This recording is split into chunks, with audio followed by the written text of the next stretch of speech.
Hash the voicemail that arrived 6 months after she disappeared on the morning of the 14th of March.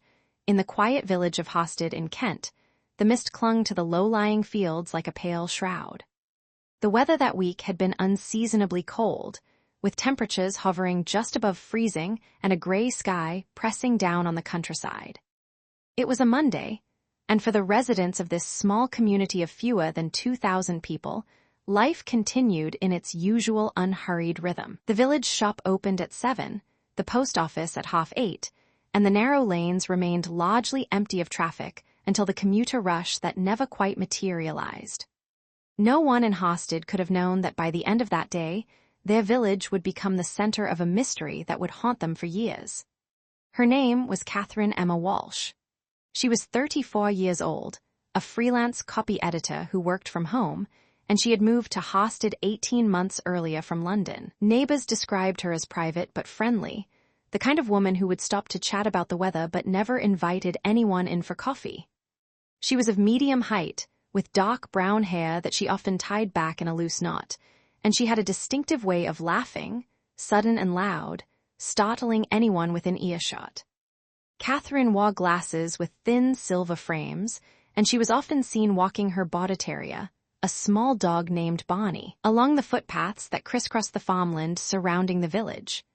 She lived alone in a converted cottage at the end of Mill Lane, a narrow road that led to an old watermill now used as a private residence. The cottage had been her sanctuary, according to her sister, Laura, who lived in Bristol. In interviews with detectives, Laura described her sister as independent to a fault, someone who had always preferred her own company to the bustle of city life. Catherine had been delighted when she found the cottage, with its thatched roof and its garden that backed onto a small stream. She had spoken of plans to plant vegetables, to maybe keep chickens. She had been looking forward, Laura said, to a new chapter. The last confirmed sighting of Catherine Walsh was on the evening of the 14th of March. A farmer named Derek Hollins, who was checking on his livestock in a field adjacent to the footpath known as the Ridgeway, reported seeing a woman matching her description walking alone at approximately 6:15 in the evening. The light was beginning to fade, but he was certain it was her.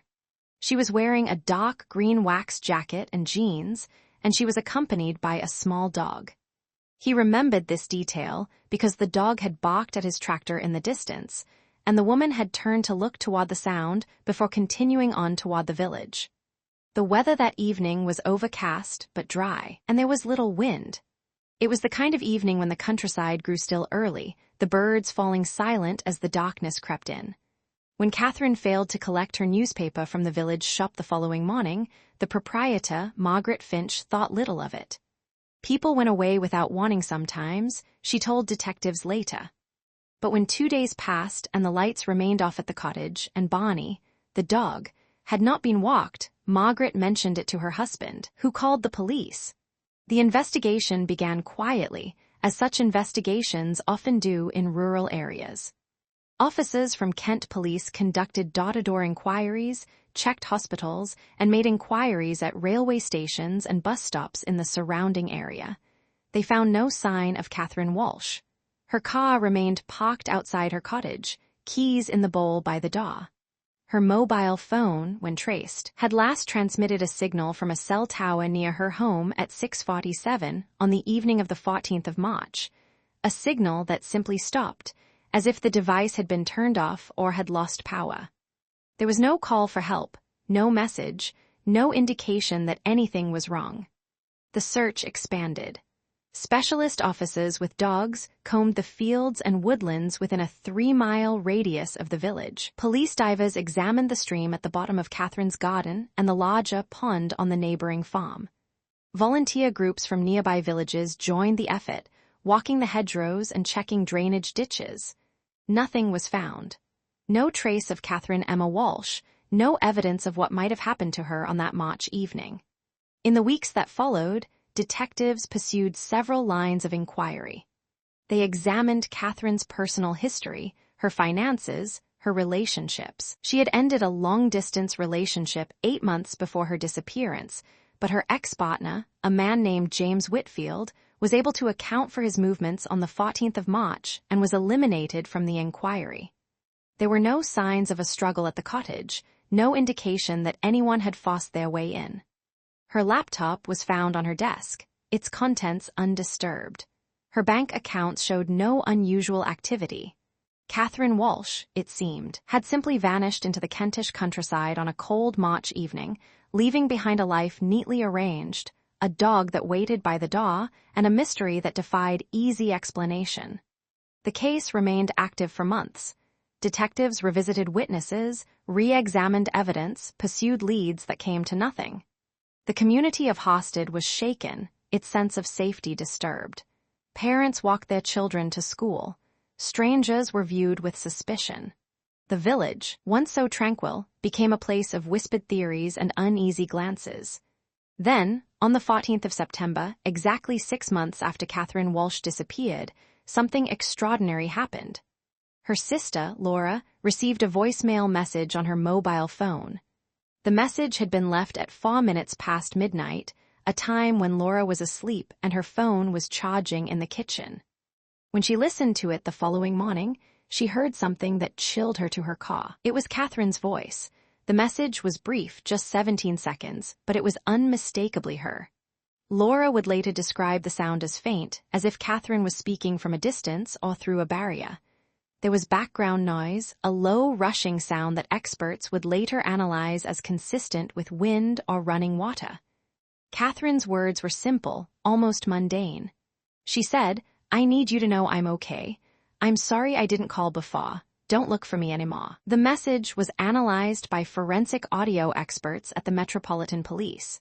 They confirmed that the voice was consistent with Catherine Walsh, though they could not determine when it had been recorded or where she might have been when it was sent. The phone number from which the voicemail originated was untraceable. A pay-as-you-go SIM card purchased with cash, now disconnected. The signal had been routed through multiple servers, a technique used by those who wished to conceal their location, but the investigation would later trace the final point of transmission to a cell tower in East London, more than 50 miles from Harstead. Detectives interviewed Laura Walsh at length. They wanted to know if there had been any contact from her sister in the months since her disappearance, any indication that Catherine might have been alive and well and simply unwilling to return. Laura was emphatic. She had heard nothing. She had spent every day since March wondering whether her sister was dead or alive. The voicemail, she said, had shattered whatever fragile peace she had managed to build. The police returned to Harstead. They re-interviewed Derek Hollins, the farmer who had seen Catherine on the evening of the 14th of March. They searched the area around the East London cell tower, looking for any sign of Catherine, any lead that might explain how a woman could disappear from a quiet village and leave a voicemail from the other side of the county 6 months later. They found nothing. There are those in Harstead who still talk about Catherine Walsh, who wonder what really happened on that March evening.